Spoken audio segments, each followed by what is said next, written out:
তুমি ঢাকা বিশ্ববিদ্যালয়ে চান্স পাবে না যদি এই 5টি বিষয় তোমার মধ্যে না থাকে। Number 1, self confidence.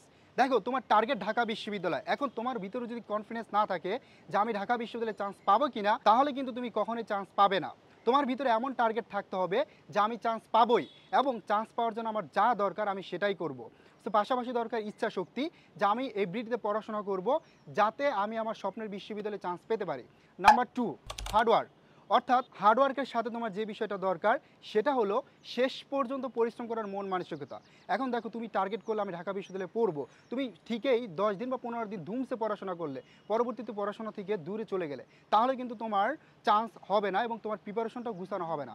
অবশ্যই তুমি যে পরিশ্রমটা করতেছো এটা যাতে শেষ পর্যন্ত সেম থাকে।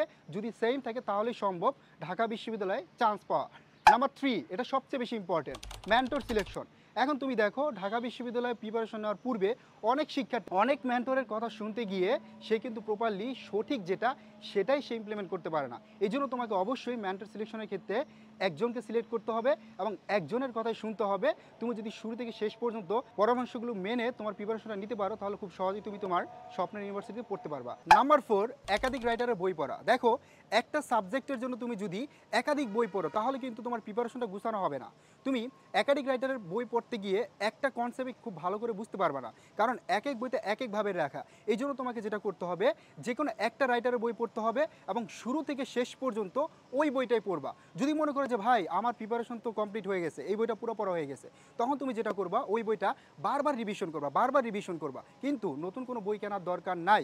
ওকে, তাহলে দেখবা যে তুমি ইনশাল্লাহ যে টপিকগুলো থেকে কোশ্চেন আসবে খুব ভালোভাবে ওইটা পরীক্ষার হলে গিয়ে আনসার করে আসতে পারবা। নাম্বার 5, অ্যাডমিশন টেস্টে এই বিষয়টা সবচেয়ে বেশি ইম্পর্টেন্ট, যে ভাগ্য।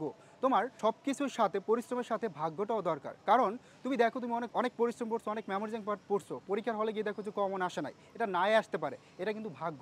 এই জন্য পরিশ্রমের পাশাপাশি তোমাকে ইবাদত করতে হবে। যারা মুসলিম ধর্মের আছে তাদের নামাজ, এবং অন্যান্য ধর্মের যারা আছে তারা তাদের নিজ ধর্মের প্রার্থনা করব, যাতে তোমার ভাগ্যটা অবশ্যই সহায়ক হয়।